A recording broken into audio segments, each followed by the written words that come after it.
city of Decatur might be considered the video gaming capital of the state of Illinois. City leaders want to change that reputation and slow the growth of gambling in Decatur. Good evening, I'm Jessica Coons. One council member says people are losing 40% more money on video game gambling today than they were just a few years ago. WCI3's Scarlett O'Hara was at tonight's meeting. Scarlett, council members voted to temporarily stop granting licenses for this. They unanimously agreed on a 6-month moratorium on issuing new video gaming licenses.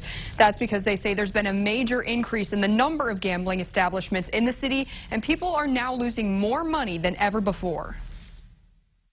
We really need to talk about activities that will positively impact people's lives and improve the quality of our lives. And video gaming is not one of those things. City Councilman David Horn says 3.5 years ago, there were 85 video gaming establishments in Decatur. As of November, there are more than 90. And video gambling is addictive.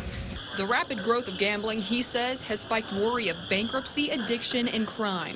And the city of Decatur has yet to explore what those societal costs are relative to the taxes that we receive from video gaming. Last year, he says people lost more than $46 million gambling, money the community will never get back because most goes to out-of-state business owners. This is of great concern because Decatur is one of the poorest cities in Illinois.